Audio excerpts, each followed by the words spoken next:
Hey, my name is Grayson Turner and I'm a film student.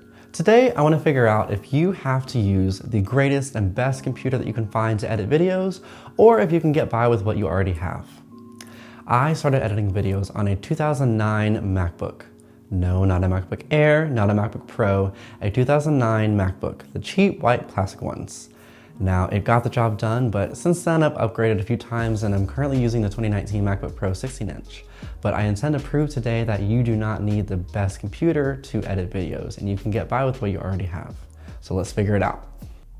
For our comparison, I'm going to be using Adobe Premiere Pro. And I'm going to compare the base model 2019 MacBook Pro 16-inch to a laptop that represents what a typical student might have, an HP Pavilion X360. The MacBook has a 6-core Intel i7 processor, 16 GB of RAM, and a Radeon Pro 5300M graphics card. On the other end, the HP Pavilion is sporting a dual-core Intel Core i3 processor, 8 GB of RAM, and integrated graphics, and both have an SSD. Let's take a look at render times for these machines. When you're creating content, render times can matter because usually, especially in Premiere Pro, while you're rendering, the editor is completely locked down, so you can't edit any other videos.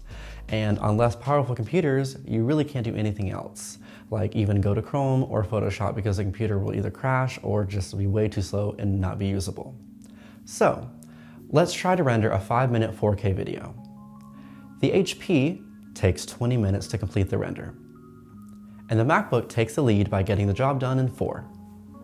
Now let's get real. I mean, it's no surprise. Of course, a laptop with 4 more cores and a dedicated graphics card is going to come out on top. But in my opinion, render times don't mean anything. What matters is the editing experience.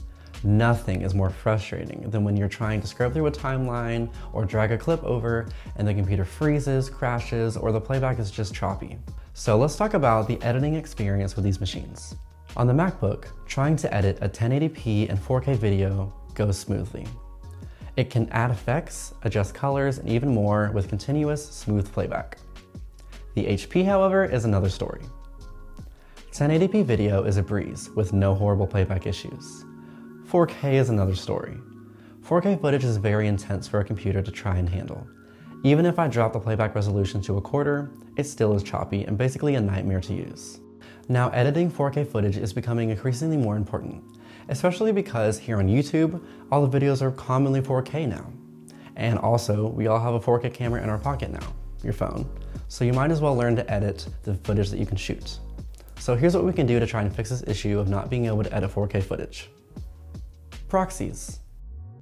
A proxy is basically a lower resolution version of your footage that you use in your editor so you can edit more smoothly, but when you export, it exports in your full resolution. So it's basically like editing a 1080p video with the ease and smoothness of that, but when you export, you get your 4K footage. Let's talk about how to set up a proxy. First, import your footage. Then drag one clip from your footage onto the timeline to create a sequence that already has the correct settings as your footage. Then delete the clip you just dragged onto the timeline. Right-click the clip or clips you want to create proxies for and go to Proxies and then Create Proxies. Select Low Resolution Proxy and click OK. It will then open Adobe Media Encoder and start creating your proxy. Once it's done, you can close Media Encoder and return to Premiere Pro. Drag your clip to the timeline and head over to the Program window. Here you want to click the plus and add the Switch Proxy button. It looks like this. Then, whenever that button is highlighted, you're using the proxies that you created. Using this method, you can edit 4K footage on most computers. Just don't forget to deselect the proxy button when you export. Don't let anything stop you from creating content if that's your passion. Everyone has a video camera in their pocket, and whether you have a $1,000 Mac or you have a computer that you're just getting through school with, you can edit footage, even 4K footage. If you're looking for an editing software, Adobe Premiere Pro is $20 for a year for students. And if you're in college, check with your college to see if you already have a Creative Cloud account and save some money. I know I didn't cover this in the video, but if you're using a Mac and want to try Final Cut Pro as an editor, they have a 90-day trial and you can purchase it for $300 or $200 if you're a student. That's a steal. I hope you learned something from this video, and if you did, tell me down in the comments. I post a video every week, so stay subscribed if you want to find out more. See ya.